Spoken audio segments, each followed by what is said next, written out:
أعوذ بالله من الشيطان الرجيم.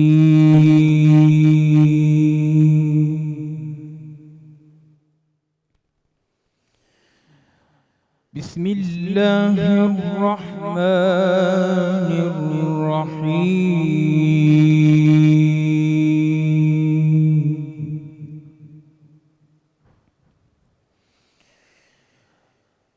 هل أتاك حديث الجنود وفرعون وثمود.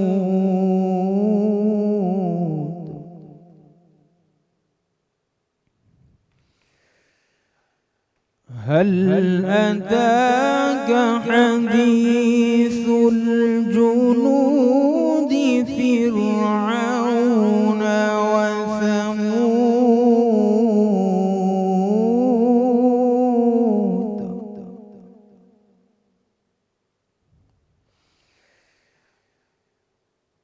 بل الذين كفروا في تكذيب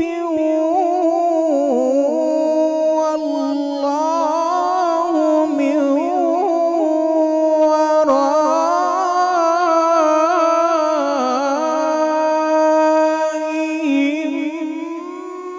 محيط.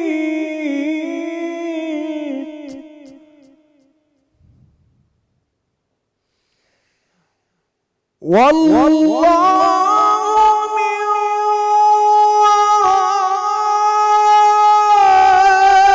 ورائهم محيط. بل هو قرآن مجيد.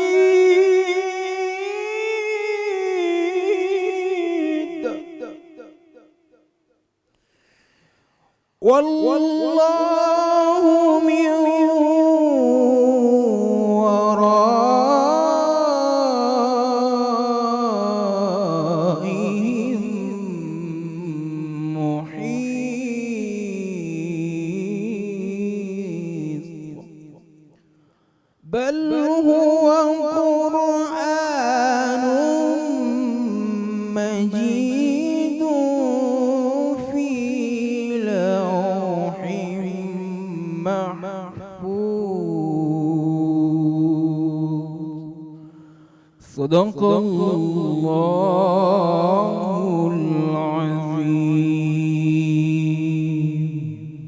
جی میں علماء کرام کے ساتھ اس وقت یہاں پہ موجود ہوں. رمضان میں بول سحر کی ہماری خاص ٹرانسمیشن اور ہماری کوشش ماشاءاللہ سے آج 24ویں روزے کی سحری ہے اور بہت سارے ایسے سوشل ایشوز، کرنٹ ایشوز ہم نے یہاں بیٹھ کے ڈسکس کیے، بات کی ان پہ، اور الحمدللہ علماء کرام کی جانب سے بے انتہا خوبصورت جوابات ہمیں یہاں ملتے رہے، ریفرنسز ملتے رہے. ریفرنس میں اس لیے کہتا ہوں کہ بہت ضروری ہے. جب آپ بچوں کے ساتھ بیٹھتے ہیں انہیں سمجھانے کے لیے تو آپ بچوں کو جھاڑ دیتے ہیں. بچہ کوئی سوال کرتا ہے نا کہ یہ ایسے کیوں، آپ کہتے ہو بری بات، یہ بات نہیں کرو، اس طرح کے سوال نہیں پوچھتے کیونکہ آپ کو خود اس کے جوابات نہیں آتے، تو آپ بچوں کو ڈانٹ کے بھگا دیتے ہیں. سو کوشش کیا کریں کہ خود بھی تھوڑا بہت سن لیا کریں، پڑھ لیا کریں. قرآن پاک میں الحمدللہ ہر چیز کا جواب موجود ہے، تو یہ بڑا آسان ہوتا ہے. اور کچھ پریکٹیکل ہے، کچھ تھیوری ہے، تو ہر چیز آپ کے سامنے موجود ہے. بچوں کے سوالات کو نا آپ نگلیکٹ مت کیا کریں. اس کا دماغ بن رہا ہوتا ہے، اس کے لیے بہت ضروری ہوتا ہے کہ اس کو اس سوال کا جواب مل جائے، کیونکہ جب اس کو جواب نہیں ملتا وہ اپنے کسی ہم عمر کے ساتھ اس کا جواب پوچھتا ہے، اس کا کچھ اور جواب ملتا ہے، پھر وہ عجیب ڈی ٹریک ہو جاتا ہے. تو بہتر ہے کہ اس کے جو پیارے پیارے سوال ہوتے ہیں اس کے جوابات اس کے پیرنٹس، بڑا بھائی بڑی بہن یا دادا یا دادی یا نانا یا نانی ضرور دیں. میں یہ جان کے اس لیے بات کر رہا ہوں کیونکہ بہت سے سوال ہمارے بھی دماغ میں اٹھتے ہیں، ہم بھی بہت ساری چیزیں سنتے ہیں، بات کرتے ہیں، اور اس کے بعد ہم علماء کرام کے سامنے بیٹھ جاتے ہیں کہ بھائی یہ مسئلہ ہے، آپ بتائیں اس پہ کیا کرنا ہے.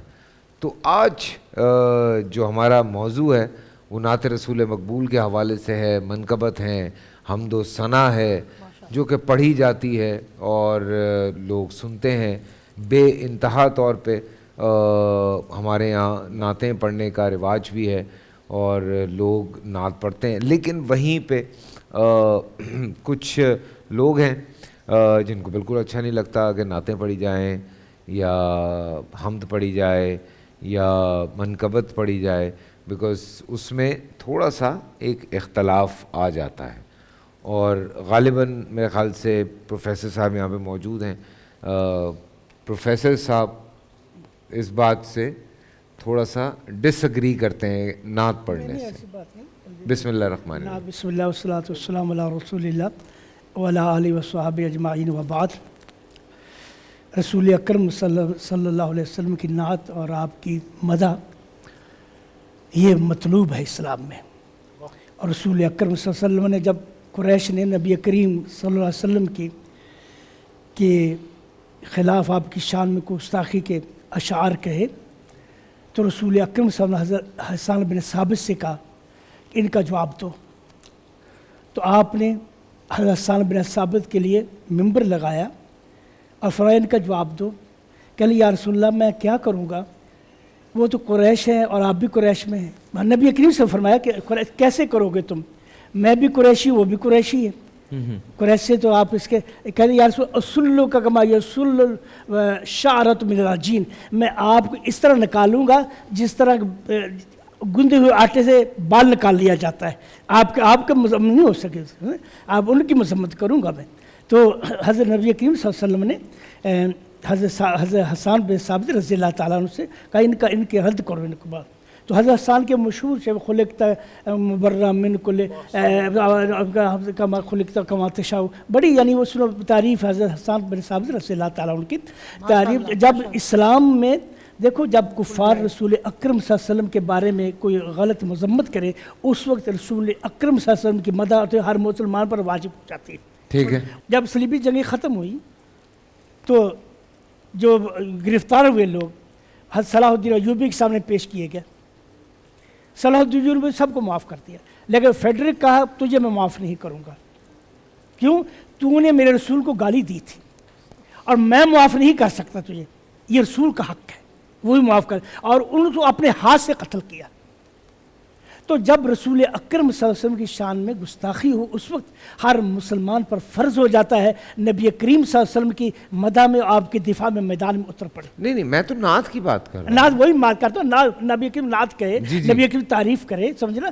اور یہ چیز جو ہے بس یہ کہ نعت میں غلو نہیں ہونا چاہیے۔ رسول اکرم صلی اللہ علیہ وسلم لا تطرونی کما اطرت النصارى عیسیٰ ابن مریم، مجھے اتنا مت بڑھاؤ جیسے عیسائیوں نے حضرت عیسیٰ کو خدا کا بیٹا بنا دیا۔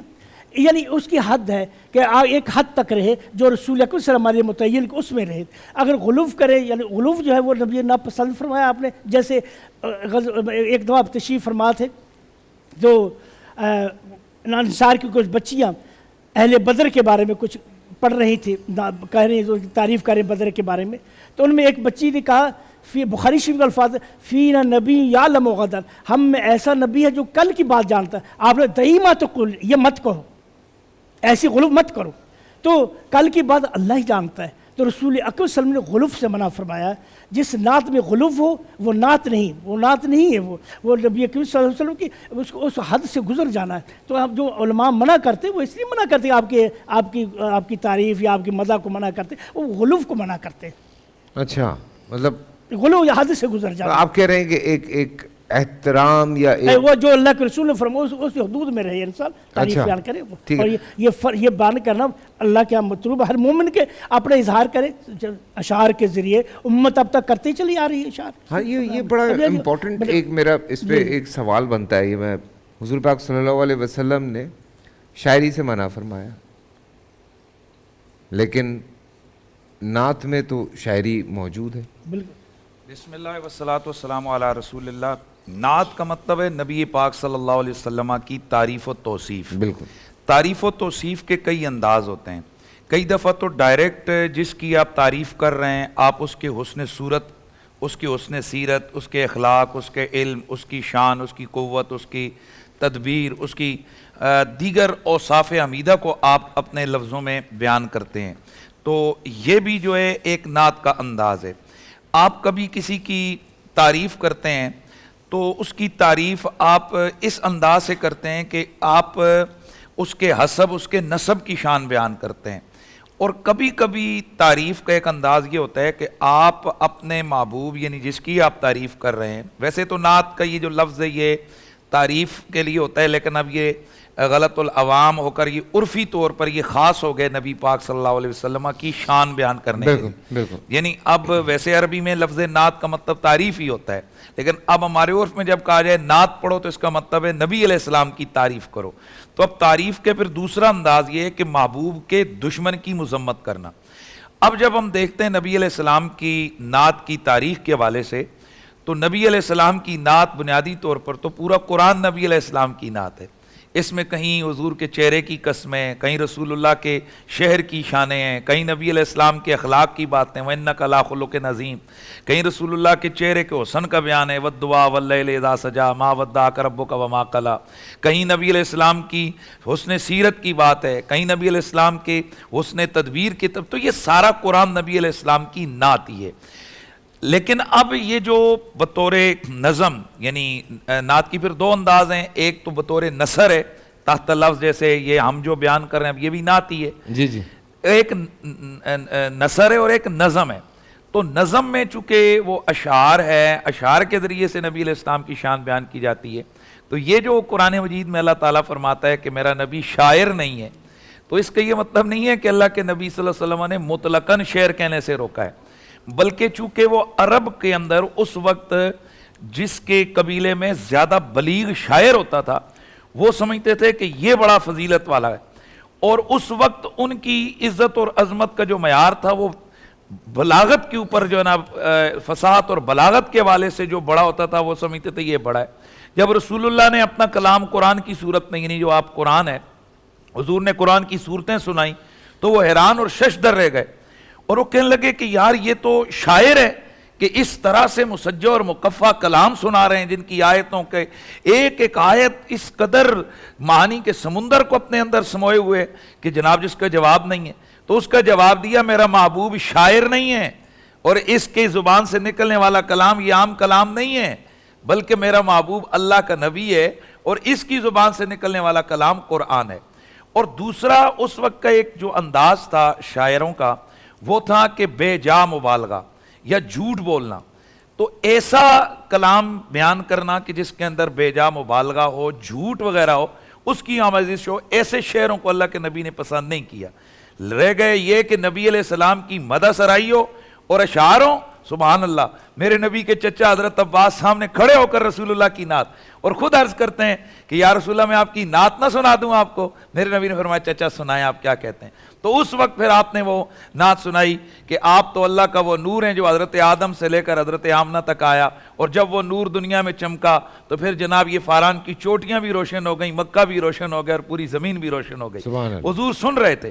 پھر اللہ کے نبی کے سامنے حضرت حسان بن ثابت کھڑے ہو کر جو ہے نا وہ نعتیں پڑھتے تھے, اشعار پڑھتے تھے. تو اگر مطلقاً یہ اشعار پڑھنے یہ منع ہوتے تو اللہ کا نبی ایسا کام تو کر ہی نہیں سکتا کہ جو ہو ممنوع اور اس کے سامنے اور وہ روکے نہیں. بلکہ یہاں تو اللہ کے نبی نے دعا دی حضرت سیدنا عباس کو, اور وہ دعا یہ تھی اے اللہ میرے چچا کے چہرے کو کبھی پیمردہ نہ فرما, ہمیشہ میرے چچا کے چہرے کو روشن فرما. اور حضرت حسان بن ثابت جب نبی علیہ السلام کی نعت پڑھتے تو حضرت حسان بن ثابت کے لیے رسول اللہ اپنی چادر بچھا دیا کرتے تھے. یہ بتا دیا کہ نعت خانوں کی بڑی قدر ہے, نعت کی بڑی قدر ہے, اور یہ نعت خانی اس وقت سے جاری ہے. بلکہ اگر وقت نہیں ہے, میں معذرت چاہ رہا ہوں, پتہ ہے بڑی دیر سے بریک پہ ہم پھنسے ہیں, کیا اچھی چھوٹا سا بریک سے واپس آتے ہیں.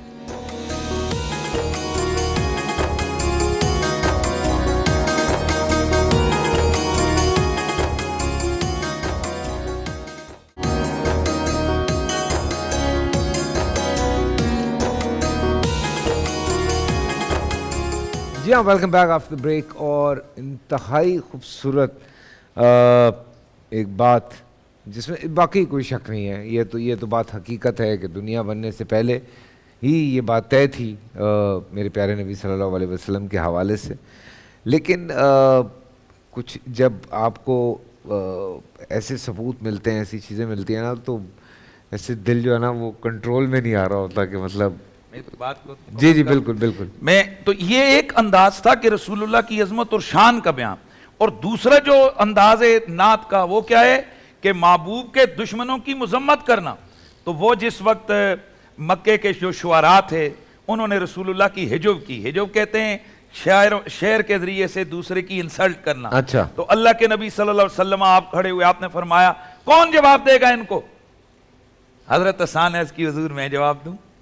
میرے نبی نے فرمایا قم احج المشرکین یا حسان فإن روح القدس, دوسرے میں روح الامین کے لفظ ہے, ماں کا اٹھ کھڑے ہو حسان, جواب دے اور میرے دشمنوں کی حجب کر. یہ جو آج لوگ کہتے ہیں نا جی کہ او جی نبی علیہ او جی آپ تو کسی کے گستاخوں کے خلاف بھی آپ سخت رویہ استعمال, بھائی جان اقلیت ہونا اور ہے, گستاخ رسول ہونا اور ہے. جو رسول اللہ کی توہین کرے اس کے لیے کوئی رو رعایت نہیں ہے, اس کے لیے نہ لفظوں میں رو رعایت ہے, نہ قانون میں رو رعایت ہے, نہ اس کے لیے اسلحے میں رو رعایت ہے, نہ اس کی سزا میں کوئی رو رعایت ہے. اس لیے کہ اللہ کے نبی فرماتے ہیں حسان اٹھ کھڑو احج المشرکین. اور میں دعوت دیتا ہوں کہ ان اشعار کو پڑھیں کہ جو حضرت حسان بن ثابت نے مشرکین جو رسول اللہ کی عجب کرنے والے ہیں, جو ان کو انہوں نے رگڑا دی ہے, وہ جو لفظ استعمال کیے آپ کے کانوں سے دھوئیں نکلیں گے. کوئی ان کی شرافت پر, ان کی شان پر, ان کی عظمت پر کوئی انگلی اٹھا سکتا ہے کہ رسول خدا کے سامنے کھڑے ہو کر رسول خدا کے دشمنوں کی مرمت اور مذمت کر رہے ہیں حسان بن ثابت؟ نبی نے گارنٹی دی, فرمایا جب تو یہ پڑھے گا نا ڈرنا نہیں ہے, روح الامین جبریل تیری پشت پہ کھڑا ہوگا جب تو میری شان بیان کرے. لہذا نعت خوانی یہ ایک محمود عمل ہے, بہت فضیلت والا عمل ہے. یہ خدا کی سنت ہے, یہ انبیاء کی سنت ہے, یہ صحابہ کی سنت ہے, یہ آل بیت کی سنت ہے, یہ سارے ایمان والے علماء ائمہ محدثین کی سنت ہے. لیکن اس آداب کے اندر رہ کر جو شایان شان محمدی ہے, جو میرے نبی کے شایان شان ہے, لہجہ بھی وہ ہو, انداز بھی وہ ہو, فرق ہو. جیسے عام عربی بولنے میں اور قرآن پڑھنے میں فرق ہے, عام اعلان کرنے میں اور آزان دینے میں ہے, تو آزان بھی اعلان ہے, ان میں فرق ہے. اسی طرح نعت کے لب و لہجے میں اور گانے باجے یا کسی دنیا دار کی شان بیان کرنے میں فرق ہونا چاہیے, اور فرق کرنا لازم. بالکل اسی طرح بڑھ رہا ہوں آگے, کیونکہ بات یہی ہو رہی ہے آج کے زمانے میں. آپ سبھی سنتے ہیں نعت, آپ لوگ سنتے رہتے ہیں نعت رسول مقبول, اور اس میں ترنم کے ساتھ نعت کو پڑھا جاتا ہے. تو سب سے پہلی تو مجھے یہ بات جو ایک بحث رہتی ہے بہت زیادہ کہ ایک تو ترنم, کیونکہ سر تو وہی ہیں جس میں گانا بنتا ہے, چاہے یہاں بنے یا دنیا کے کسی کونے میں بھی بنے, سر تو وہی ساتھ ہیں جن میں ترنم میں چیز جو ہے وہ ڈیولپ ہوتی ہے, اور انہی سروں میں اسی ترنم کے ساتھ پرویا جاتا ہے ان اشعار کو. تو اس پہ کیا کہنا ہے؟ میں جیسے بھی آپ دیکھ لیں جی, جو نوید صاحب آپ اگر کہنا چاہ رہے ہیں تو. بسم اللہ الرحمن الرحیم. فیصل قریشی صاحب, آپ نے بڑی اچھی جانب توجہ دلائی. نعت نبی علیہ السلام جو ہمارے عرف میں نعت خوانی ہے وہ ترنم کے ساتھ اشعار حضور کی شان میں پڑھنا, اس کو ہم اپنے عرف میں نعت یا کہتے ہیں. منقبت کر لیں یا نہیں, منقبت تو بالکل ایک الگ چیز ہے, نعت الگ چیز ہے. تو نبی رحمت صلی اللہ علیہ وآلہ وسلم کی تعریف ظاہرہ گنگنا کے کی جاتی ہے. تو جس جانب آپ نے اشارہ کیا, گانا بنیادی طور پر یہ اردو زبان کا لفظ ہے اور یہ مصدر ہے. تو اس کے معنی کوئی بھی چیز جو انسان گنگنا کے اپنے ہونٹوں سے ادا کرے اس کو گانا کہتے ہیں, گنگنا کے ادا کرنے کو. تو نعت چونکہ گنگنا کے ادا کی جاتی ہے اس لیے, اور گانا بھی گنگنا کے ادا کیا جاتا ہے, تو یہ لوگوں کو جو ہے نا وہ تھوڑا سا ہوتا ہے کہ جناب یہ تو گانے کی طرز پر ہے, یہ وہ. جو سوال آپ نے کیا کہ جناب اس سر تو ساتھ ہی ہیں, اور انہی کے اندر اسی ظرف میں جہاں گانا بنتا ہے وہاں نعت کی طرز بنتی ہے. جب پی ٹی وی کا زمانہ تھا تو ہمارے ثنا خان جب نعت کمپوز ہوتی تھی اور پورا اس کا جو ہے نا وہ ایک سلسلہ ہوتا تھا, بڑے بڑے کمپوزر اور بڑے بڑے موسیقار موجود ہوتے تھے, وہ کام کرتے تھے. آپ کے علم میں یہ ساری چیزیں, اور وہ نعتیں پڑھی جاتی ہیں ابھی بھی کرتے ہیں. اب تو خیر شاید نعت خان بھی اتنی محنت نہیں کرتے اور دوسرے حضرات بھی اتنی محنت نہیں کرتے, معاملات بڑے خراب ہو گئے. تو فی نفس ہی گانے کو ناجائز نہیں کہا جا سکتا. بنیادی بات یہ کرنے کے بعد میں یہ عرض کروں کہ جب اس بحر پر ہم نعت بناتے ہیں تو یہ بھی کوئی ناجائز کام نہیں ہے. یہاں کئی دفعہ بات ہوئی ہے کہ یہ نعت اس گانے کی طرز پر لگتی ہے. اگر واقعتاً گانا سن کر اور گانے کو کانوں میں لگا کر اس پر کوئی طرز بنائی گئی ہے گانے سے متاثر ہو کر, تو اس کی اجازت نہیں دی جا سکتی. یہاں تو میں نے 50 سن لی ہے. لیکن سنیے, بعض دفعہ ہوتا کیا ہے, میں تو اکثر آپ کے کان میں آ کے وہ گانا سنا کے چلایا. آپ بالکل کہتے ہیں, لیکن میں اگلی بات عرض کرنے لگا ہوں. اگلی بات یہ ہے, میں معذرت چاہتا ہوں, میں سوری میں آپ کو بات کاٹ رہا ہوں. اوبویسلی ہمارے علماء کرام نے وہ گانے نہیں سنے ہوئے. اس دن میں مفتی حنیف قریشی صاحب کو کان میں گانا گنگنا رہا تھا, یہ میری شکل دیکھ رہے ہیں. ادھر نعت ختم ہونے کے بعد تو کہنے لگے یہ گانا ہے. میں نے کہا ہاں, تو کہتے میں تو نہیں سنے. میں نے کہا تو آپ لوگ نہیں سنتے نا, تو ہم نے گانے بھی سنے ہوئے, نعتیں بھی سنی ہوئی ہیں. فیصل قریشی صاحب یہ مفتی صاحب کے کان میں کیوں سناتے ہیں؟ ان کو جا کے میں بتا دیتا ہوں. میں عرض یہ کر رہا ہوں کہ دیکھیے, فی نفس ہی اس عمل کو بھی ہم ناجائز و حرام تو نہیں قرار دیتے, لیکن یہ ناپسندیدہ ہے کہ آپ گانا سن کر اس کی طرز پر. لیکن بعض دفعہ کیا ہوتا ہے, اسی ظرف میں, اسی برتن میں جہاں وہ گانا بنتا ہے وہاں نعت کی بھی جو ہے نا وہ تیاری ہوتی ہے. تو اب آپ کیا اس کو ناجائز کہیں گے؟ نبی رحمت صلی اللہ علیہ وآلہ وسلم نے ابتدائے اسلام میں شراب کے برتن توڑنے کو حکم دیا جن میں شراب بنتی تھی. کئی قبائل آئے, ان کو نبی علیہ السلام نے کہا برتن توڑ دو, لیکن یہ شدت ابتدائی ایام میں تھی. کچھ عرصہ بیت جانے کے بعد حضور علیہ السلام کے پاس صحابہ آئے, یا رسول اللہ وہ برتن تو ہیں, کیا ہم ان میں کوئی گندم, کوئی گھر کی چیز رکھ سکتے ہیں؟ تو نبی علیہ السلام نے کہا رکھ سکتے ہیں. تو اس سے میں یہ استدلال کر رہا ہوں کہ اس ظرف پر اگر کوئی آدمی نعت کو, ظاہر ہے کہ آپ موسیقی کہتے کس کو ہیں, موسیقی یہ جو آج کل جو ہے نا وہ, اگر اس میں بے حیائی, فحاشی, عریانی یہ چیز ہے تو اس کی تو کوئی بھی اجازت نہیں دیتا. درختوں کی جو سنسناٹ ہے, صبح کے وقت جو ہوا چلتی ہے, آپ اس کو کیا کہیں گے؟ جو طوطا, مینا, یہ جو صبح صبح درختوں پر بولتے ہیں اور ہوا کے ساتھ ان کی آواز ٹکراتی ہے, آپ اس کو کیا کہیں گے؟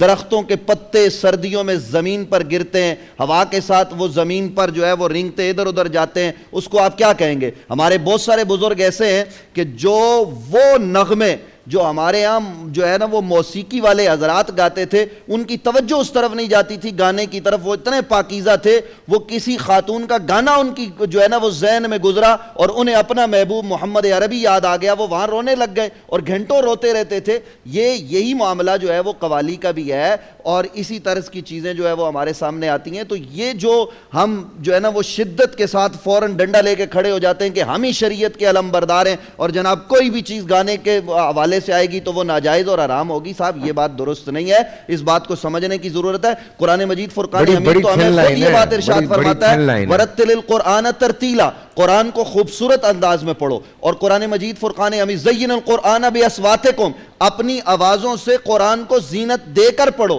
یہ قرآن کیا کہہ رہا ہے؟ یعنی قرآن ہم سے یہ تقاضا کر رہا ہے کہ ہم اچھے انداز میں پڑھیں. ایک قرآن میں بھی ابھی پڑھوں گا, اور ایک آپ کسی بڑے قاری صاحب کو یہاں بلا لیجئے, وہ پڑھے گا تو آپ کو لطف ہی ایک الگ آئے گا, کیونکہ اس کے گلے کے اندر اللہ نے وہ صلاحیت رکھی ہے. ابھی جیسے میں گفتگو کر رہا ہوں, مفتی حنیف قریشی صاحب ابھی گفتگو کرنے لگے, تھوڑی دیر بعد یہ شعر پڑھیں گے, طرز لگائیں گے, تو پورا پاکستان آپ کو ٹیلی فون کرے گا, کہے گا جی ہم ان کی طرز سننا چاہتے ہیں. فون تو آ گیا, مت ہے کہ میری بات پر فون آ گیا. بالکل. چھوٹا سا بریک سے واپس آتے ہیں.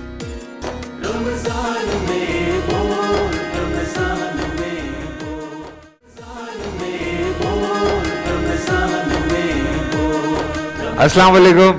وعلیکم السلام. فیصل بھائی کیسے ہیں؟ بالکل ٹھیک ٹھاک, آپ سنائیں کیسے ہیں؟ الحمدللہ ماشاءاللہ. آپ نے بڑا اچھا آج کا ٹاپک رکھا ہوا ہے نعت خوانی کے حوالے سے. ہم نعت خوانی کو بڑا شوق سے سنتے ہیں, آپ کے نعت خوان بھی بڑے اچھا پڑھتے ہیں یہاں پر جو بیٹھے ہوتے ہیں. میرا ایک سوال ہے, بڑا اہم سوال ہے. جی. آج کے دور میں جو نعت خوان گانوں کی طرزوں پہ نعتیں پڑھتے ہیں, اور اس کے ساتھ ساتھ نعتیں تو نعتیں, ان کا جو لباس ہوتا ہے بڑا ڈسکو ٹائپ ہوتا ہے, اور ان کو جب ہم محفلوں میں بلاتے ہیں تو وہ بڑے بھاری بھرکم پیکیجز مانگتے ہیں, لفافہ اتنے کا ہونا چاہیے ورنہ ہم نہیں آئیں گے, وہ بڑی ڈیمانڈز ہوتی ہیں ان کی. تو کیا یہ نعت خوانی اب صرف یہی رہ گئی ہے؟ مفتی نوید عباسی ویسے باقی مسئلوں پہ تو بڑے جذباتی ہو جاتے ہیں, تو اس پر بھی تھوڑا بات کریں نا. مجھے یہ بتائیں, یہ جو آپ جن کو بلاتے ہیں یہ جو آپ بلاتے ہیں تو وہ کیا میوزک بھی ہوتا ہے ان کے ساتھ اس میں؟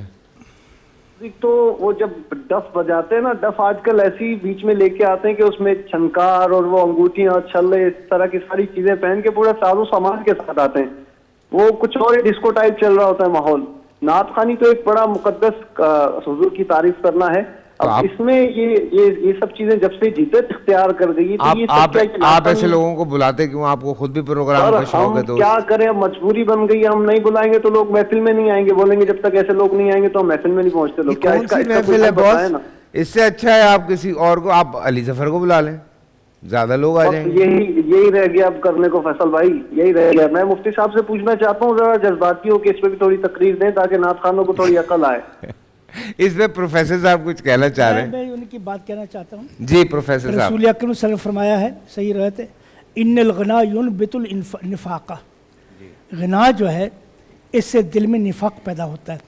غنا سے مراد یہ ہے یعنی وہ گیت جس میں جنسی ہیجان پیدا ہو انسان کے دل میں، ایسی چیز عشقی اشعار، ایسی غزل، اگر اس پر نعت بنائی جائے، یہ یقین نعت کی توہین ہے نا، نعت کی توہین ہے.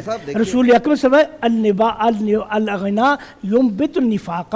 غنا یعنی جیسے گانے سے دل میں نفاق پیدا ہوتا ہے. دیکھیں اب میں اب یہ کہ یہ حدیث رسول ہے مفتی صاحب سے یہی کہہ رہا تھا. ایک عورت کی آواز میں، عورت کی آواز، آپ لوگوں کو تو نہیں پتا، بہت ساری ایسی نعتیں ہیں جو آپ لوگوں کو واقعی نہیں پتا. میں ان لوگوں کے لیے کہہ رہا ہوں، میں بتا رہا ہوں آپ کو وہ گانے اس گانے پر ڈھالتے ہیں جس گانے میں جو جنسی ہیجان کا طرز پر بنایا گیا ہے. گزارش ہے، آپ نے میری پوری بات سنی نہیں ہے. آپ جملے پورے غور سے سن لیتے تو یہ آپ کو پڑھنے کی ضرورت بھی نہ پڑتی. میں نے کہا بے حیائی، فحاشی، اوریانی، جس سے یہ چیزیں، اگر ان چیزوں پر نعت ہوگی تو نعت ہے ہی نہیں نا، ہم اس کو تو نعت قرار ہی نہیں دے رہے. ہم نے کب کہا کہ جناب آپ گانے کی طرزوں پر پڑھیں، لیکن جب بھی آپ پڑھیں گے سامع سننے والا جب سنے گا نا، فیصل قریشی جب بھی سنے گا وہ یہ کہے گا، مفتی حنیف قریشی صاحب بھی پڑھ رہے ہوں گے وہ یہ کہیں گے فیصل قریشی صاحب کہ یہ اس طرز پر یہ گانا ہے. حالانکہ مفتی حنیف قریشی صاحب کو آپ قسماً پوچھ لیں انہوں نے کبھی وہ گانا سنا ہی نہیں ہوگا. لیکن یہ میں نے ان کو متعارف کروائے ہیں، 5-6 تو میں نے متعارف کر. رضوان یہاں موجود ہے. رضوان السلام علیکم. طرز ان کا اس پر پڑھتے ہیں وہ، اس سے پروفیسر صاحب رضوان چونکہ گانے کی طرز پر ہے. میرا کہنے کا مطلب یہ ہے کہ جو گانے جن گانوں میں جس گانے میں جنسی ہیجان پر عورتوں کی آواز میں گانا، اگر اس پر نعت کو ڈھالتا ہے اس پر تو اس نعت کی توہین. میرا ایک سوال آپ کی خدمت اقدس میں، ایک سوال ہے. عرب کے شعراء جس انداز میں نبی علیہ السلام کی مذمت کرتے تھے وہ شاعری کا انداز زمانہ جاہلیت کا تھا، کیا اسی طرز پر، اسی بیر پر، اسی انداز میں حسان بن ثابت نے جواب نہیں دیا؟ آپ کیا کہیں گے؟ صاحب یہ آپ کی بات جو ہے اوپر گزر گئی، ایسا بات نہیں ہے. جو بات حقیقت ہے آپ اس چیز کا یہ دروازہ نہ کھولیں. اگر آپ نے یہ دروازہ کھول دیا میں آخری بات کر رہا ہوں. مفتی نوید صاحب کی ایک اپنی رائے، یہاں ہر بندے کو اپنی رائے دینے کا حق ہے. بالکل اس چیز کا تعلق زیادہ تر نیت کے ساتھ ہے. واہ. جیسا کہ میں نے اس دن کلام پڑھا یا میں ویسے پڑھتا ہوں، اور جیسے انہوں نے کہا میں حلفاً کہہ سکتا ہوں کہ مجھے یہ گانے شانے کا پتہ ہی نہیں ہوتا. ایک طرز لگاتے ہیں لگ جاتی ہے، لیکن یہ بھی کنفرم ہے کہ وہ جو ہم لگاتے ہیں وہ کہیں نہ کہیں سے ادھر سے ادھر چلی جائے گی، وہ گانے کی طرز پر نہیں ہوگی. نہیں ہے.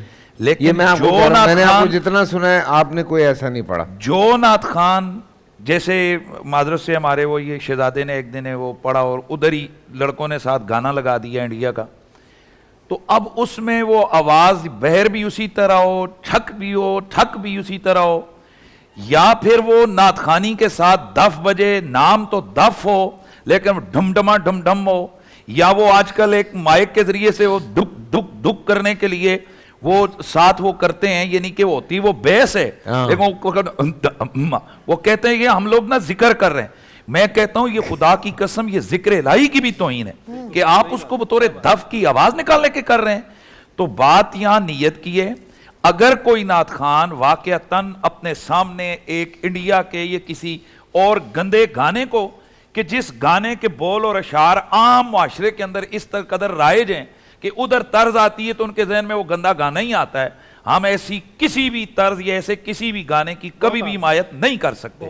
البتہ اگر کسی بندے کو نہیں پتا ہے, وہ اپنے حوالے سے وہ پڑھ رہا ہے, ترنم میں پڑھ رہا ہے, تو ہم اس کے لیے پھر وہ حرمت کے فتوے بھی نہیں داغ سکتے کہ یہ معاملہ اس کا اور اس کے خدا کا ہے. لہٰذا نعت خانوں کو یا ہماری نعت خانیوں میں یہ بڑا ضروری, چونکہ میرے مسلک کا یہ مسئلہ ہے.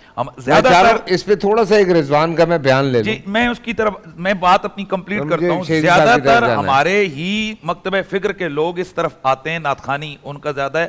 لیکن جو آج نعت خوانی کے نام پر ہمارے ہاں جو دکانیں کھول دی گئی ہیں, یا جو ہمارے ہاں نعت خوانی کے حوالے سے جو ایک پورا بزنس سیٹ کر دیا گیا ہے, یا جو آج نعت خوانی کے حوالے سے ایک الگ سے مسلک کھڑا کر دیا گیا ہے, ہم اس کی کسی صورت میں بھی حمایت نہیں کر سکتے. ایک منٹ, نعت خوانی کے حوالے سے مسلک؟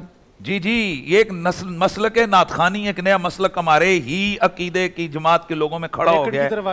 جی کیا بھائی فیصل بھائی, یہاں بات ایسی ہے, مجھے ایک دن ایک نعت خوان صاحب, ان کا انٹرویو چل رہا تھا, وہ ابھی بھی یوٹیوب پر موجود ہے, انہوں نے اپنی فخری انداز سے بات کہی کہ جب میری نعت ایک دن ایک گورے نے سنی تو وہ بھی جناب جھومنے لگا.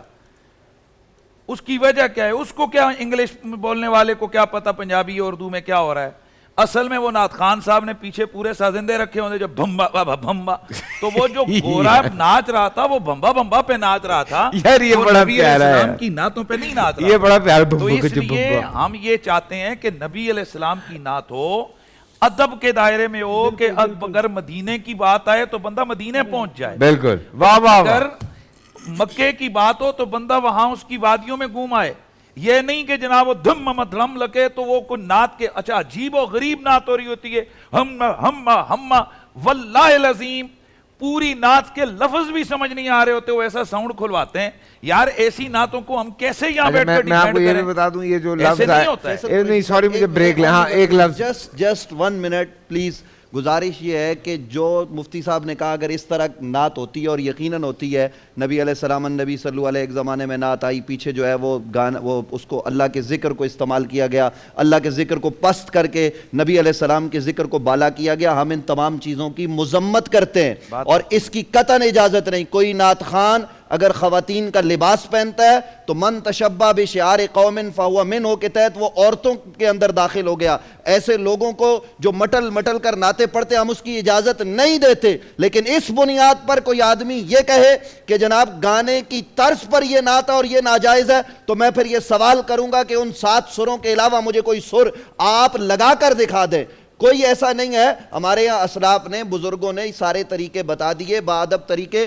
کوئی ایسا شعر جو غزل کا بھی ہو, جو گائیگی کی دنیا میں گایا جاتا ہے, اور کوئی اچھے شعر ہیں اس میں شرک نہیں ہے, اس میں کفر نہیں ہے, اس میں بے حیائی نہیں ہے, فحاشی نہیں ہے, وہ وطن کی محبت پر مبنی شعر ہو تو وہ درست ہے. اور یہاں یہ بات بھی میں عرض کرنا چاہتا ہوں, یہ اگر نعت خوان برے ہیں, گندے عمل کرتے ہیں, تو اگر کوئی گندا عمل کرتا ہے اس گندے عمل کی وجہ سے نعت خوانی کو مورد الزام نہیں ٹھہرایا جا سکتا. اسی طرح سے اگر مدرسوں میں کچھ ہوتا ہے یا مدارس میں دہشت گردی ہوتی ہے, کوئی اور 2 نمبر کام ہوتا ہے, تو ہم اس 2 نمبر کام کی مذمت کریں گے, مدرسے بند کرنے کی بات نہیں ہوگی. مجھ سے کہا گیا کہ جذباتی ہو کر بات کرتے ہیں, مجھے بتائیے میں کروں کیا.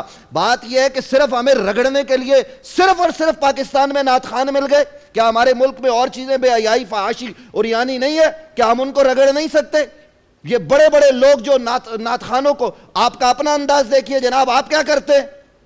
آپ تو بڑی بینکوں کے نظام کو جائز قرار دیتے جن کا سارا سسٹم سود پر ہے. یہاں گانے کو جو بیر ہیں اور جو 7 طرزیں ہیں ان پر جو نعت ہو وہ بنائی جائے تو وہ ناجائز ہے, اور پورا کا پورا سود کا نظام ہے. اس سود کے نظام پر آپ بینکاری کا سسٹم کھڑا کر دیتے اور اس پہ جواز کے فتوے دیتے, لاکھوں اور کروڑوں روپے کے جو ہے نا وہ آپ تنخواہیں لیتے ہیں, اور پھر آپ نعت خوانی کو ناجائز کہتے ہیں. کیا بات ہے. چھوٹا سا بریک سے واپس آ کے امین شہیدی صاحب کا پوائنٹ آف ویو چاہیے مجھے.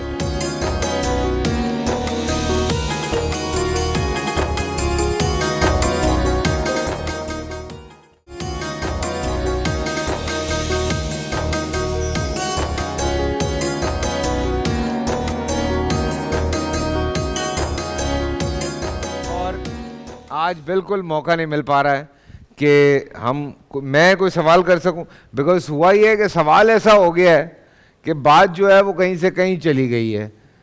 پہلے میں یہاں سے شروع کرتا ہوں, وہ کافی دیر سے وہ بھی. بسم اللہ الرحمن الرحیم واقسموا باللہ جہد ایمانہم لئن جاءہم نذیر لیکونن احدی من احدی الامم.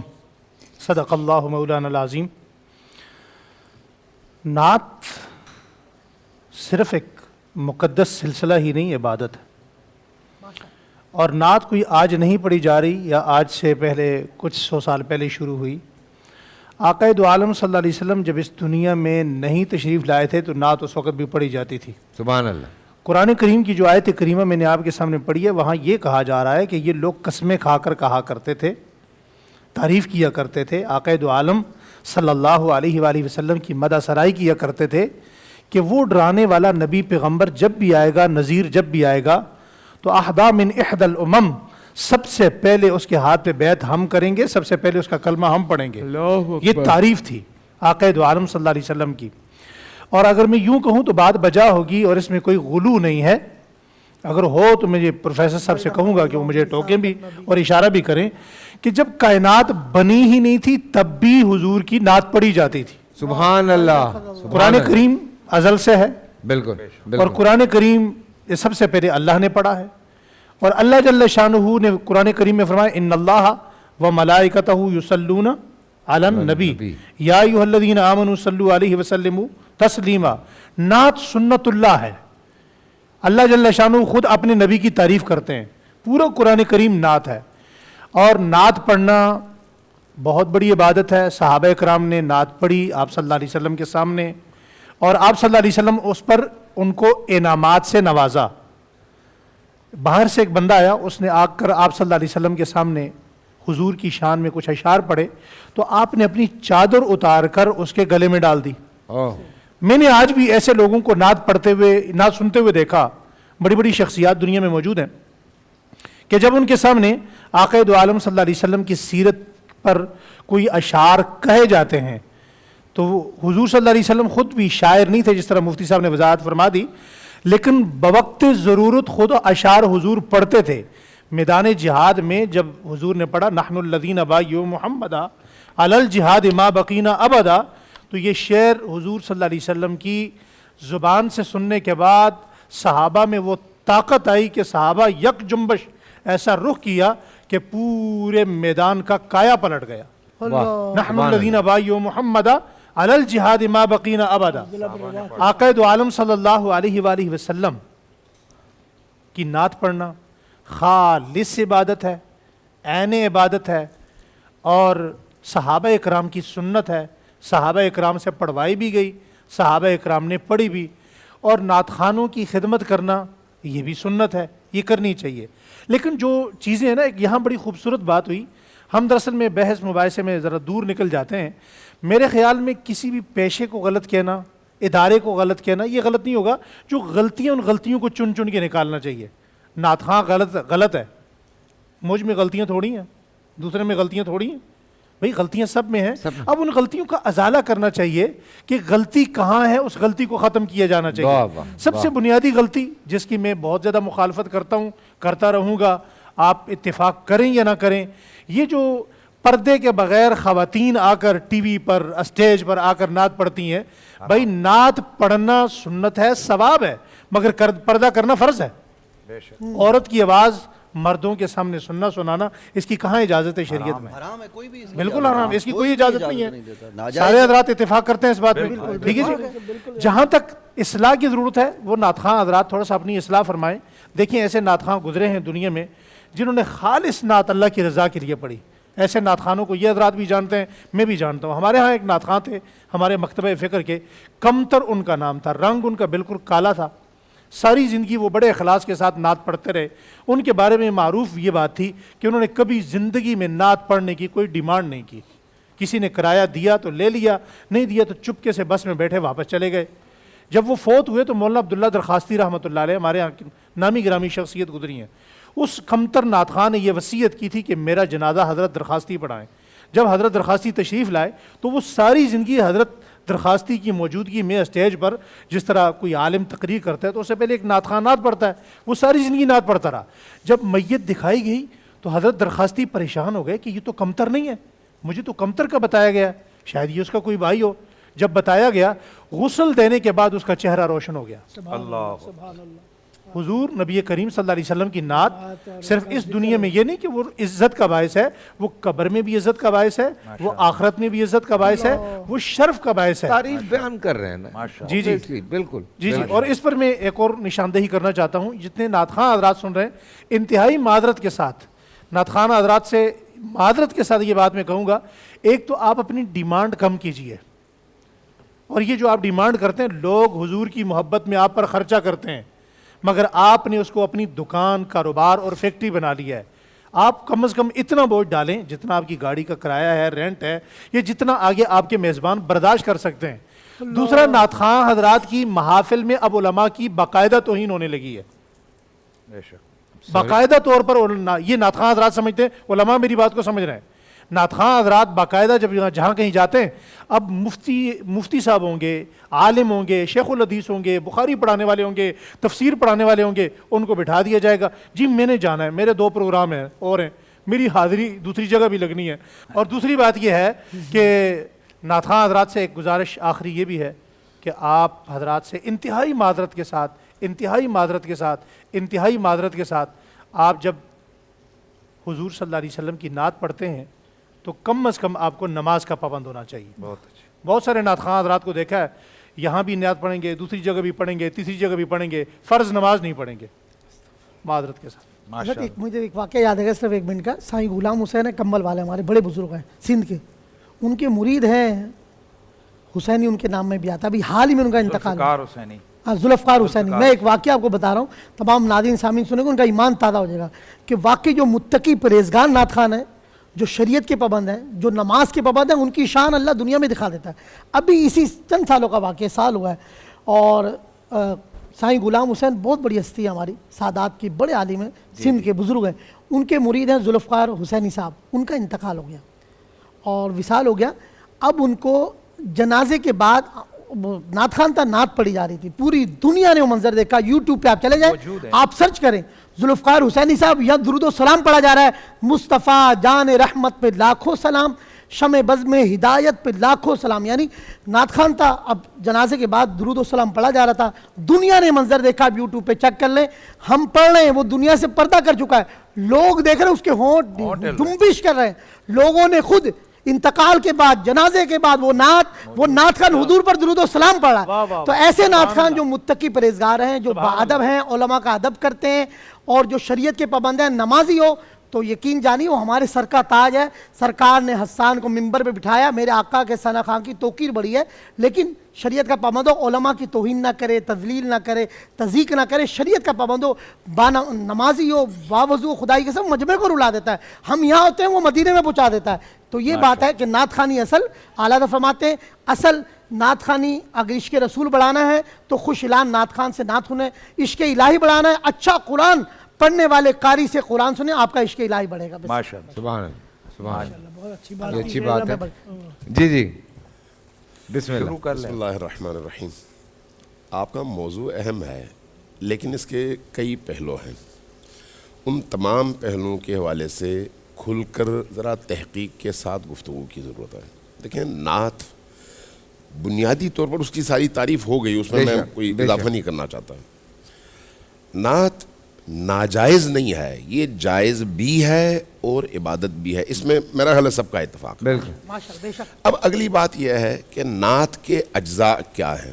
ایک ہے اس کی شاعری, ایک ہے اس کا لحن, اس کا سر, یہ 2 الگ الگ چیزیں ہیں. تیسری چیز ہے وہ محفل کی کیفیت, کہ وہ محفل کس طرح کیا ہے, یہ ایک الگ چیز ہے. ان سب پر الگ الگ گفتگو ہونی چاہیے. پھر جو موسیقی کی بات ہوئی, موسیقی پر ہم یہاں پر بیٹھ کے 7 سروں کی بات کر رہے ہیں, ہم میں سے کس کو پتہ ہے کہ ان 7 سروں کے اسرار اور رموز کیا ہیں؟ کسی کو نہیں پتہ, کسی کو نہیں پتہ, ہم ہوا میں بات کر رہے ہیں. موسیقی خود ایک علم ہے, بالکل, اور علم ریاضیات میں سے ایک حصہ ہے, ریاضیات کا یعنی میتھمیٹکس کا ایک شعبہ ہے یہ. اگر آپ نے موسیقی کو سمجھنا ہے تو پھر کسی مولانا سے نہیں بلکہ اس علم کے ماہر سے سمجھیں. جی, اس کے بعد پھر اس پر فتویٰ عالم سے لیں. یعنی عالم کو خود بھی یہ چاہیے کہ اس علم کو پہلے جا کر سمجھے, سیکھنے کی بات نہیں کر رہا, سمجھے کہ یہ علم ہے کیا, اور اس کے بعد اس علم کو احکام دین یعنی قرآن اور سنت کے آئینے میں پرکھ کر دیکھے کہ اس موسیقی کی آیا شریعت اجازت دیتی ہے یا نہیں دیتی. ورنہ موسیقی اس پورے عالم کا حصہ ہے, آپ اس کا انکار نہیں کر سکتے, اس پورے عالم کا حصہ ہے. آپ کے اندر بھی موسیقی ہے, آپ کے اندر بھی, اس پورے عالم کے جس جس حصے پر آپ نگاہ دوڑائیں اس کے اندر موسیقی ہے. اس لیے میں بڑے بڑے علماء کو جانتا ہوں جنہوں نے موسیقی پر کتاب لکھی, خود موسیقی کی حقیقت پر اور موسیقی پیدا کرنے کے طور و طریقوں پر, لیکن وہ کتاب پھر منظر عام پر وہ نہیں لا سکے. کیوں؟ اس خوف سے کہ کہیں اس سے معاشرے کے اندر وہ طبقات استفادہ نہ کریں جو اس کو فساد کے لیے یوز کرتے ہیں. اس کا مطلب یہ ہے کہ موسیقی آپ اللہ کے دین کی راہ میں بھی استعمال کر سکتے ہیں اور اللہ کے دین کے خلاف بھی استعمال کر سکتے ہیں. خود قرآن کریم کے اندر موسیقیت نہیں ہے. آپ دیکھیں قرآن کریم کی جب تلاوت ہوتی ہے تو ان آیات کی موسیقیت آپ کے اندر ایک عجیب سحر کی کیفیت پیدا کر دیتی ہیں. یہ اس کی موسیقیت ہے, ایک علم ہے یہ. لہٰذا موسیقی کو مطلقاً آپ جائز اور ناجائز کا فتویٰ نہیں لگا سکتے. اس کے لیے آپ کو جانا پڑے گا اس کے ماہر کی طرف, اور اس سے گفتگو کے بعد پھر آپ کو دیکھنا پڑے گا. یہ ایک اس کا پہلو ہے. دوسرا پہلو اشعار ہیں. اشعار اگر حقیقتاً ان ہستیوں کے, چاہے کوئی بھی نبی ہوں یا خود ہمارے نبی صلی اللہ علیہ وآلہ وسلم, نبی کریم کے اوصاف, فضائل, ان کے جلال و جمال اور ان کے وجود اقدس کے حوالے سے اگر شعر کہا جائے اور تعریفی شعر ہوں تو آپ چاہے کچھ بھی کہیں, یہ غلو نہیں ہے, یہ غلو نہیں ہے, یہ آپ کے ذہن کی اختراع ہے. لیکن جو ان کی حقیقت ہے اس تک آپ پہنچ کب سکتے ہیں؟ آپ میں کہاں اتنی ظرفیت ہے کہ نبی کے مقام کا ادراک کر سکیں؟ آپ جو کچھ بھی کہیں گے وہ آپ کے ادراک کی جو سطح ہے اس کا انعکاس ہے, اس کا بیان ہے. اس مقام تک آپ کبھی نہیں پہنچ سکتے. آپ دیکھیں جب آپ کہتے ہیں روشنی, جب آپ کہتے ہیں علم, یہ وہ چیزیں ہیں نا. جب آپ کہتے ہیں روشنی تو وہ جو 10 وولٹیج کا بلب ہے وہ بھی روشنی ہے, 1000 والا بھی روشنی ہے, سورج بھی روشنی ہے, چاند بھی روشنی ہے. آپ نے روشنی تو کہہ دیا, لیکن کیا اس روشنی کی حقیقت تک آپ پہنچ پائے؟ نہیں. جب آپ کہتے ہیں علم تو ایک بچے کے پاس جتنا علم ہے وہ بھی علم ہے اور اللہ کا علم بھی علم ہے. تو اب دونوں کے درمیان آپ فرق نہیں رکھیں گے. وہ جو علم ہے اس کی اساس تک آپ پہنچ ہی نہیں سکتے جو اللہ کے پاس ہے. شاہ صاحب جب ہم یہیں سے کنٹینیو کرتے ہیں, چھوٹا سا بریک سے واپس آتے ہیں.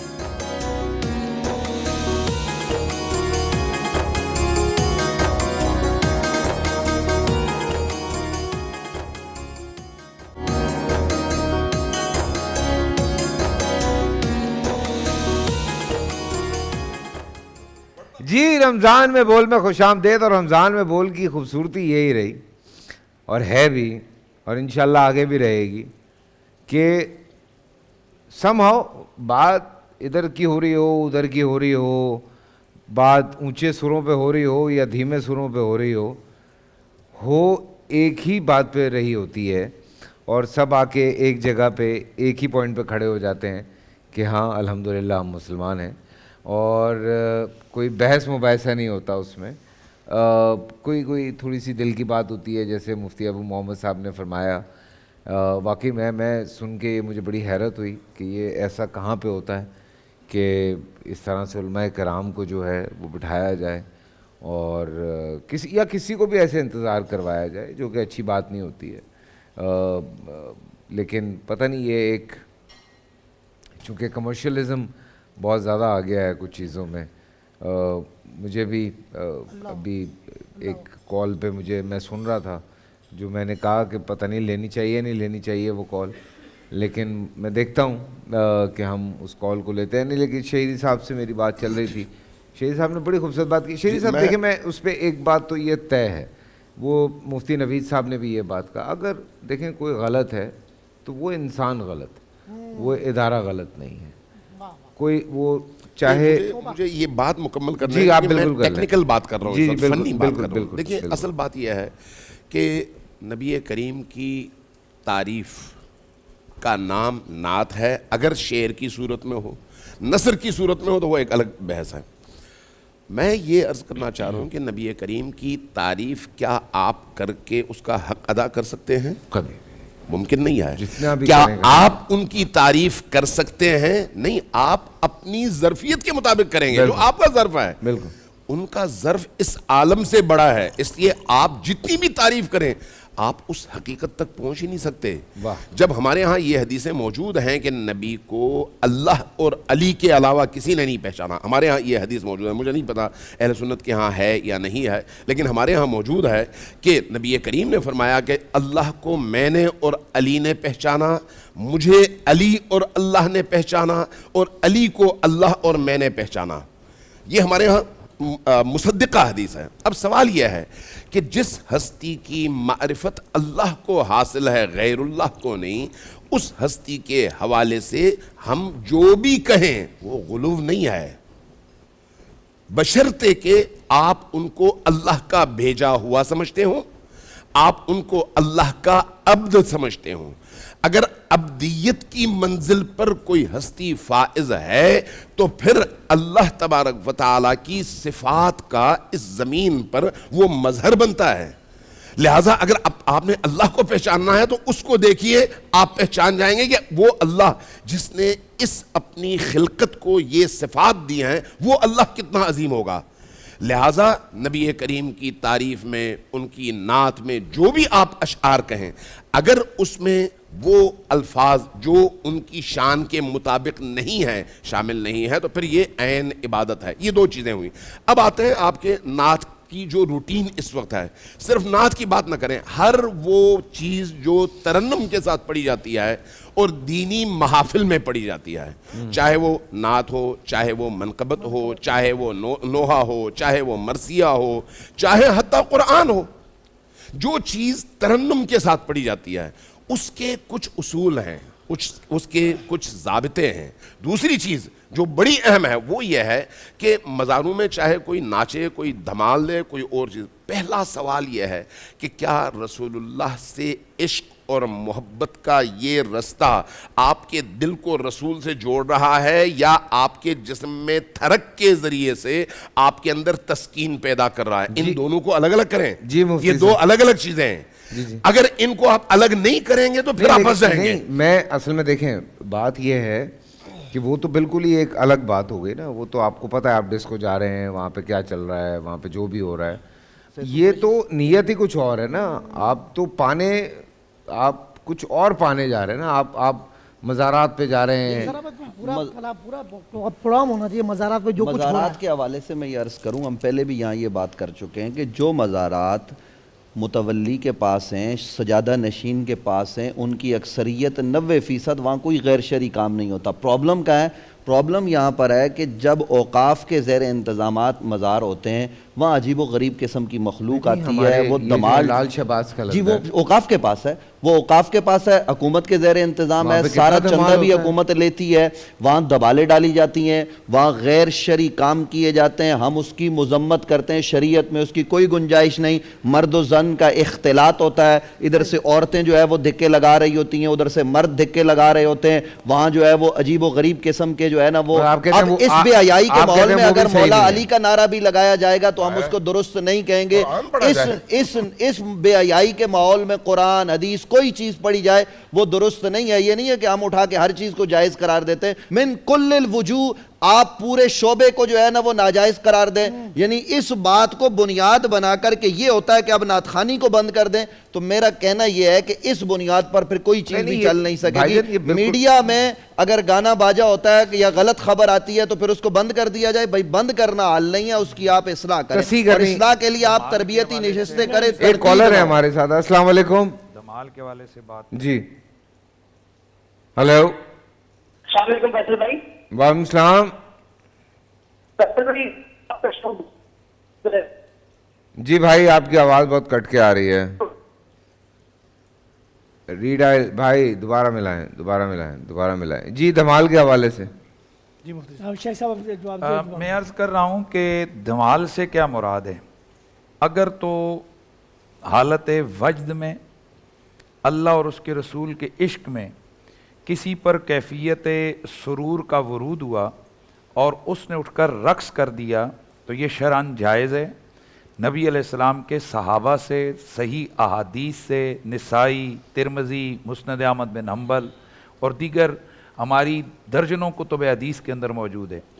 حضرت زید بن حارثہ رسول اللہ صلی اللہ علیہ وسلم کے پاس کھڑے ہیں، اللہ کے نبی نے فرمایا تم میرے دوست ہو. تو حدیث کے الفاظ ہیں کہ حضرت زید بن حارثہ گول گول دائرے میں گھوم کر حضور کے گرد رقص کرنے لگے. حضرت سیدنا جعفر رضی اللہ تعالیٰ عنہ حضرت علی کے جو بھائی ہیں، اللہ کے نبی نے ان کو فرمایا تم میرے پیارے اور میرے بھائی ہو. تو حضرت جعفر طیار رضی اللہ تعالیٰ عنہ وہ دائرے میں حضور کی ذات کے گرد گھومنے لگے، رقص کرنے لگے. رقص کے لفظ موجود ہیں. مولا علی سے فرمایا انت منی وانا علی تو مجھ سے میں تجھ سے. حضرت علی المرتضیٰ پر وہ کیفیت طاری ہوئی کہ حضرت علی المرتضیٰ رسول اللہ کے گرد، ہم اس کو رقص کا لفظ نہیں دیتے ہیں، عام یہ بدنام ہو گئے، خوشی سے جھومنے لگے چاروں طرف گھوم گھوم کر. اس طرح سے تقریباً 13 سے زیادہ احادیث ہیں مختلف مواقع پر کہ اللہ کے نبی کے صحابہ عشق میں، محبت میں جب انہیں خوشی ہوئی، کبھی حضور نے کسی کو تحفہ دیا تو وہ جھومنے لگا، رقص کرنے لگا. اگر تو کسی اللہ اور اس کے رسول کے محبت میں ایسی کیفیت کسی پر بلا اختیار وارد اور طاری ہوئی کہ اٹھ کر وہ جھوم گیا اور وہ اس بے اختیاری میں وہ رقص کر گیا، اس کو آپ وہ پاؤں مارا یا جھوما، آپ اس پر مطلقاً فتویٰ نہیں لگا سکتے. لیکن جو عرفی طور پر جیسے مفتی صاحب نے کہا جس کو دھمال کا نام دیا گیا ہے کہ جو مزارات پر اور غیر شرعی طور پر میلے ٹھیلے، جن کے دل بھی میلے ہو جاتے ہیں وہاں جا کر، تو ان میلوں ٹھیلوں پر یہ جو عورتوں اور مردوں کے اختلاط میں وہ دم دم کی اس پر سارے چرسی، پنگی، شرابی، یہ سارے جناب جا کر یہ جو یہ کرتے ہیں، اس کی شریعت میں کوئی اجازت نہیں، کوئی گنجائش نہیں. ایسی محفلوں میں جانا، ایسے لوگوں کے ساتھ میل جول رکھنا یہ بھی حرام ہے. یہ بالکل واضح. چاہے شراب حرم میں پی جائے پھر بھی حرام ہے، مسجد میں پی جائے پھر بھی حرام ہے، بازار اور گھر میں پی جائے پھر بھی حرام ہے. لیکن آپ سمجھ سکتے ہیں کہ شراب اگر مسجد میں پی جائے تو اس کا حکم زیادہ سخت ہے. اسی طرح یہ جو غلط کام ہیں، یہ چرسیں، یہ بھنگے، یہ بھنگڑے، یہ اگر بازار میں بھی ہوں بے ادگی سے تو یہ حرام ہے. اگر یہ کسی شادی کی تقریب میں ہوں تو پھر بھی حرام ہے اختلاط کے ساتھ. اور اگر یہ مزار ولی پر ہوں تو یہ زیادہ سختی سے حرام ہے. تم یہ تو سوچو کہ جس مزار والے کے پاس آپ آئے ہو، جس کی آج اللہ تعالیٰ نے اس کے ذکر کو اتنا بلند کیا ہے، کیا وہ یہ ناچ کود کر یہاں پہنچا ہے یا وہ اللہ کا ذکر کر کے یہاں پہنچا ہے؟ اس کی آج یہ جو تکریم ہے یہ کیوں ہے؟ کیا یہ ڈانسیں کر کر کے ہوا ہے؟ یہ شرابیں اور چرسیں پی کر ہوا ہے؟ یہ سوٹے لگا کر یہاں تک پہنچا ہے؟ یہ اگر یہاں پہنچے تو اللہ کی محبت اور عشق میں پہنچا ہے. لہٰذا اس کام کو چھوڑ کر کے ولی کس طرح پہنچا؟ ہم وہ کام کرتے ہیں کہ جس سے اللہ بھی ناراض ہوتے ہیں اور رسول اللہ بھی ناراض ہوتے ہیں. کسی بھی مزار پر، کسی بھی دربار پر اس قسم کا بیہودہ رقص، بیہودہ تمالیں، یہ شرعاً جائز نہیں ہے. شکریہ. میں کال لے رہا ہوں، ایک شاہ صاحب آ رہا ہوں پھر آپ ہی کی طرف. السلام علیکم. ہلو جی السلام علیکم. وعلیکم السلام بھائی. فیصل بھائی کیسے ہیں؟ خیریت سے آپ؟ جی اللہ کا شکر. فیصل بھائی ماشاءاللہ آج کا موضوع تو آپ کا بہت اچھا ہے نعت کے حوالے سے. Thank you. مجھے علماء کرام سے کچھ سوالات کرنے تھے. آپ کے پینل میں ماشاءاللہ ایک آپ نے بہت اچھا بندہ بٹھایا ہوا ہے، یاسر سووردی جی. جی اسی سے ریلیونٹ میرے کچھ سوالات ہیں. دیکھیں ابھی آپ موضوع پہ بات کر رہے ہیں کہ نعت وہ ہونی چاہیے جس سے انسان کو سکون ملے دل کو. جی جی. لیکن یہ جس طریقے سے یاسر نعت پڑھتا ہے، کچا بادام سے ریلیونٹ ایک اس کی ایک نعت ہے کہ میں بھی روزہ رکھوں گا. پھر اس نے ایک نعت پڑھی ہے کہ کنفرم جنتی. ٹھیک ہے.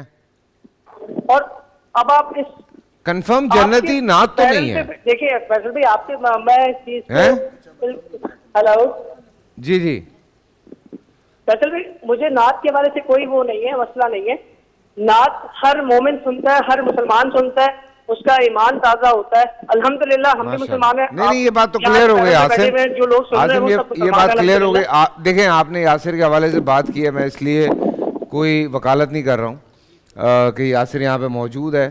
آپ یقین مانیں میری اس بات کا کہ شاید میں ہی وہ آدمی تھا جس نے سب سے پہلے یاسر کو پوائنٹ آؤٹ کیا تھا, اور میں نے باقاعدہ اس سے یہ بات کی.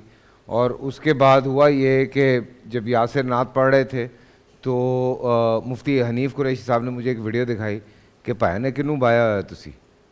یہ باقاعدہ یہاں پہ بات ہوئی ہے, یہ میں آپ کو آن ایئر بتا رہا ہوں.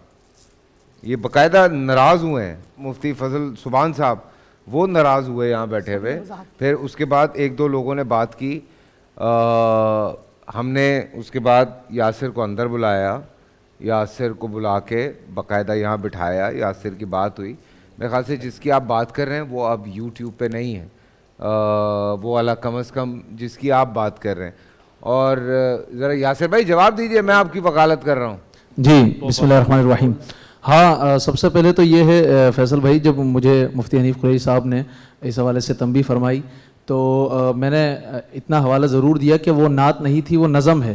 اور پھر میں نے علماء کرام کے کہنے کے بعد ہی, حالانکہ وہ ٹرینڈنگ پر تھا, 29 ٹرینڈنگ پر تھا, اس پر رہتے ہوئے میں نے اس کو ڈیلیٹ کروایا. اور کنفرم جنتی اور روزہ رکھو کے حوالے سے بھی جو بات کی انہوں نے, تو وہ نظمیں ہیں.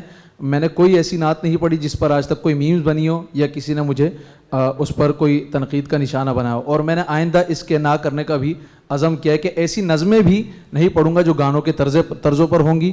اور مجھے باقاعدہ اپریشیٹ کیا گیا علماء کی طرف سے بھی, اور میں تہہ دل سے مشکور ہوں کہ آپ نے میری اصلاح فرمائی. Thank you. توبہ کی ہے گزشتہ معاملات پر, اللہ مجھے معاف کرے, توبہ کی ہے اور آئندہ نہیں کرے گا, یہ کہا ہے. یہ تو حج پہ جا کے اللہ کی بارگاہ میں توبہ کی.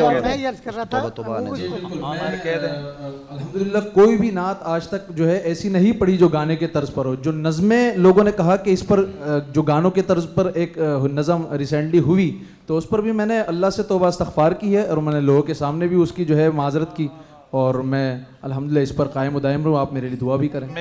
میں یہاں تمام سننے والوں سے یہ کہتا ہوں کہ اس بچے نے, جب ہم نے اس کو کہا تو اس نے آگے سے کوئی عذر نہیں کیا. میں نے اس کو جسٹ سمجھایا کہ یہ بے شک نظم ہے لیکن رمضان کی تعریف میں ہے, لیکن اس کے اندر ایک غلط تاثر گیا ہے اور غلط میسج. اس نے اسی وقت ڈیلیٹ کروائی, یہاں ہمارے سامنے بھی معافی مانگی, یہاں آن ایئر بھی. یہ ان علماء اور ان مولویوں کے لیے یہ لمحہ فکریہ ہے کہ جو بڑے بڑے جرم کر کے وہ آخر میں ڈٹ جاتے ہیں. یار ہم ایسے لوگوں کو برا بھلا کہتے کہتے نہیں تھکتے کہ جن بیچاروں کو 2 لفظ بولو تو وہ کہتے ہیں جی ہم سر جھکاتے ہیں, معافی مانگتے ہیں. کم از کم اس سے ہم علماء اور ہمارے سارے لوگ بھی صاحب ہم یہی تو عرض کرتے ہیں کہ اس طرح نعت خوانوں کو آپ سمجھائیں, ان کو اسٹیجوں پر ذلیل نہ کریں. تو یاسر سہروردی کی طرح ہر نعت خوان اپنے کیے پر معافی مانگے گا, رجوع کرے گا. آپ نے محبت سے سمجھایا تو اس بچے نے سن لیا. ہم خدا کا واسطہ دے کر علماء کو کہتے ہیں کہ ان کی پگڑیاں مت اچھالو, ان کو رسوا نہ کرو, پیغام محبت دو, سینے سے لگاؤ. وہ بچے نعت پڑھیں گے اور آپ کی سن کے پڑھیں گے. جی بریکٹ آیا بھائی, شاہ جی کا بریکٹ آیا. میں یہ عرض کر رہا ہوں کہ کیونکہ ہمارا جانا ہوتا ہے پروگراموں میں بھی ہوتا یہ ہے, جس کی تمام علماء بھی تائید کریں گے. مہندی کی محفل ہو رہی ہے, کیا نام ہے اس کا, اپٹن کے پروگرام ہو رہے ہیں, آخر میں نوٹ کمانے کے لیے, سنیں, نوٹ کمانے کے لیے, خالی ان کو پتہ ہے اس پہ نوٹ بہت آئے گا. فنکار بھی ایسا کرتے ہیں, گلوکار بھی ایسا کرتے ہیں, اور بعد وہ اب ان کو پتہ ہے کہ اس وقت ایک عجیب ماحول بنا ہوتا ہے. بعض اوقات لوگ نشے میں بھی ہوتے ہیں, عجیب کیفیت میں بھی ہوتے ہیں. اب وہاں شروع کر دے دما دم مست کلندر, اب بھائی ابھی سارے گانے چلے تھے, آخر میں اس کو پتہ ہے اس پہ نوٹ آئیں گے, کھڑے ہو جاتے ہیں. تو بھائی خدا را یہ اہل بیت اطہار کو اس طرح تماشا نہ بنائے, یہ بے ادبی ہے, بے حرمتی ہے کہ آپ شروع ہوگا اس کے بعد سب رقص کر رہے ہیں, ناچ رہے ہیں, دما دم مست کلندر, علی دا پہ, مولا علی کیا خوش ہوں گے. تو ایسے معاملات کہ ان کو پتہ ہے اس پہ نوٹ آئیں گے دما دم مسکل اندر پہ, تو خدا کا خوف کرے. مولا علی کا نام ایسا نہیں ہے کہ آپ بے وضو ایسی محفلیں, یہ ضروری ہے خدا کی اتنے پیارے آدمی, آپ غصہ نہ کیا کریں, آپ وظیفے بتایا کریں. یہ مولا علی کے عشق کی بات ہے, بے ادبی ہو رہی ہے سر, گستاخی ہو رہی ہے. ہم ناخوانوں تو کر رہے ہیں, جو فنکار گلوکار بھی ایسا کرتے ہیں, ان کو پتہ ہے اس پہ نوٹ آئیں گے. اب وہ آخر میں کیا دما سب کھڑے ہو گئے. اب لڑکے لڑکے وہ جو ناچ رہے ہیں مزار پہ ہوتا ہے وہ بھی غلط ہے, جو اس کو یہ محفلوں میں ہوتا ہے اپٹن کی مہندی کی, وہ اس سے بھی غلط ہے کہ بے وضو وضو اور گانے کے بعد اب شروع ہو جی دمادم مس کے اندر. تو یہ مولا علی کا ذکر نہیں ہے, اس کو مذاق نہیں بنایا اس طرح, یہ توہین ہے, بے ادبی ہے. وہ اپنے ایمان کی فکر کرے. یہ کمرشلزم ہے, اس کو کوئی اجازت نہیں دیتا. اس پر ایک بات عرض کروں گا میں, بڑا اہم ہے یہ جو انہوں نے نقطہ اٹھایا ہے. دیکھیں پروفیشنلزم نے دین کو برباد کیا ہے. مسئلہ یہ ہے کمرشلزم نے دین کو برباد کر دیا ہے. ورنہ اسلام کی تبلیغ بھی کمرشل نہیں ہے, نبی کریم کی محبت اور عشق کا اظہار بھی کمرشل نہیں ہے. واہ واہ واہ کیا خوبصورت بات ہے. اسی طرح سے انسان کی دین کی خدمت بھی کمرشل نہیں ہے. اللہ کے دین کا پیغام لے کر جو نبی آئے, انہوں نے دین کو دنیا کمانے کا ذریعہ نہیں بنایا, خود تجارت کرتے تھے, کام کرتے تھے. بالکل اسی طرح سے باقی تمام اکابر کی زندگی میں دین پیسہ کمانے کا ذریعہ نہیں تھا. آج جو مشکل ہماری ہے وہ یہ ہے, جب آپ اس کو کمرشلزم کا ذریعہ بنائیں گے اور اس کے نتیجے میں کیا ہوگا, پھر جہاں پر لائٹیں زیادہ لگیں گی, جہاں پر پیسہ زیادہ خرچ ہوگا, جتنا آپ پیسہ زیادہ لگائیں گے اتنا زیادہ حاصل بھی کریں گے. چونکہ آپ پیسہ حاصل کرنے کے لیے یہ کام کر رہے ہیں نا. پھر آپ زرق برق لباس بھی پہنیں گے, پھر آپ ایسی چیزیں حرکتیں بھی کریں گے جس کو لوگ دیکھنے کے لیے دیوانہ وار بھاگ کر آئیں گے. یہ کہاں پر عشق ہے, یہ کہاں پر محبت ہے, یہ کہاں پر دین کا فہم ہے, یہ کہاں نبی کریم سے محبت کا اظہار ہے. بھائی یہ آپ اپنی نمود و نمائش کر رہے ہیں, چاہے بلانے والا ہو چاہے پڑھنے والا ہو. تو اسی وہ جو عشق ہے نا, وہ ہے. جیسے ابھی یہاں پر کئی دفعہ ایسا ہوا کہ مفتی صاحب نے پڑھا, بعض اور چینلز پہ بھی دوسرے احباب نے پڑھا, لوگ بے اختیار آنسو بہا رہے تھے. یہ جو آنسو بہانا یہ عشق ہے, نہ ناچنا نہ تھرکنا.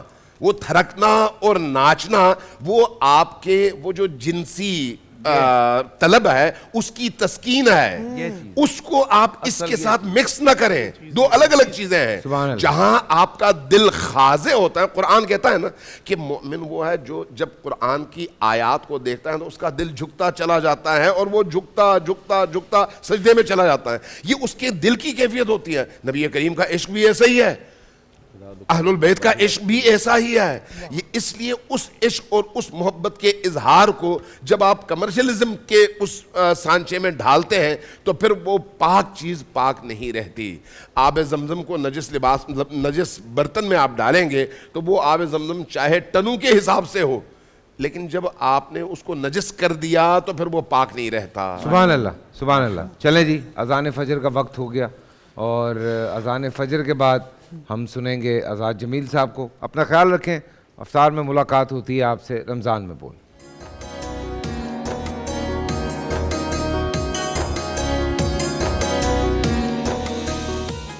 اللہ اکبر اللہ اکبر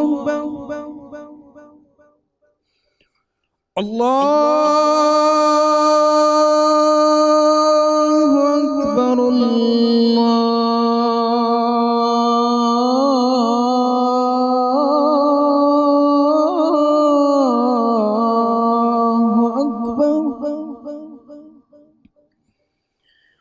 أشهد أن لا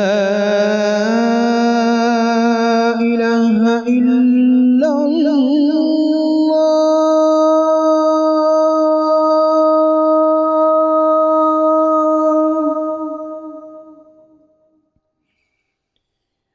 أشهد أن لا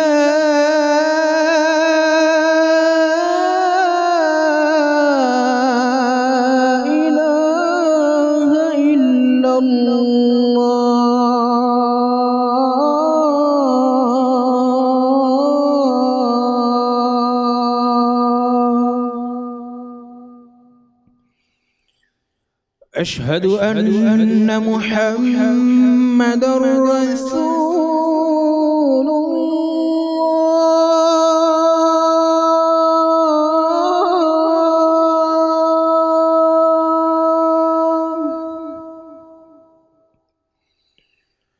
أشهد أن محمد رسول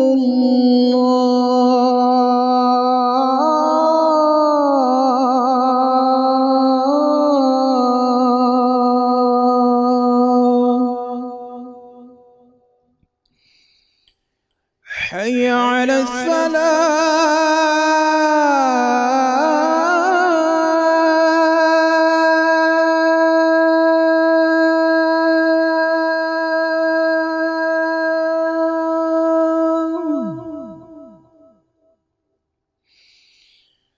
حي على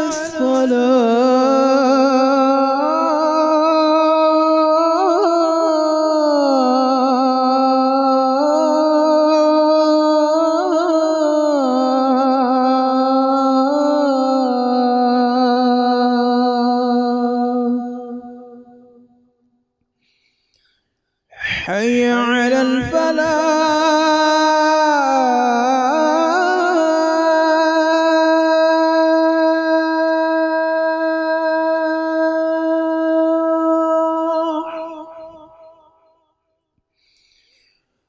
حي على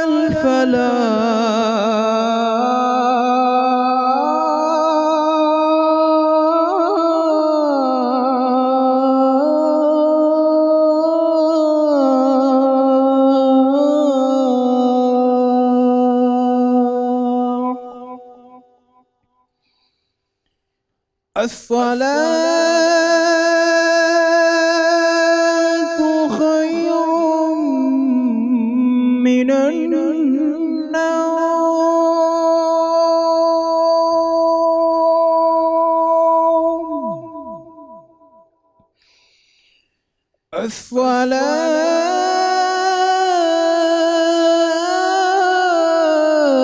الصلاة خير من النوم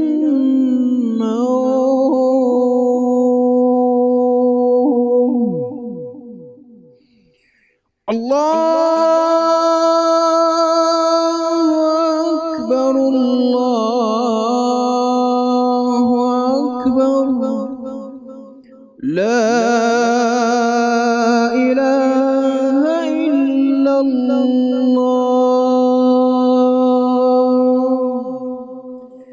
اللهم رب هذه الدعوة التامة والصلاة القائمة آت محمدا الوسيلة والفضيلة والدرجة الرفيعة وابعثه مقاما محمودا الذي وعدته وارزقنا شفاعته يوم القيامة إنك لا تخلف الميعاد.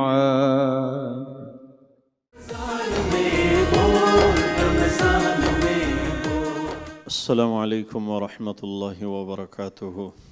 الحمد للہ نحمده ونستعینه ونستغفره ونؤمن به ونتوکل علیہ ونعوذ باللہ من شرور انفسنا ومن سیئات اعمالنا من يهده الله فلا مضل له ومن يضلله فلا هادي له ونشهد أن لا إله إلا الله وحده لا شريك له وأشهد أن سيدنا ومولانا محمدا عبده ورسوله أرسله بالحق بشيرا ونظيرا وداعيا إلى الله بإذنه وسراجا منيرا صلى الله تبارك وتعالى عليه وعلى آله وأصحابه وبارك وسلم تسلیما كثيرا كثيرا اما بعد.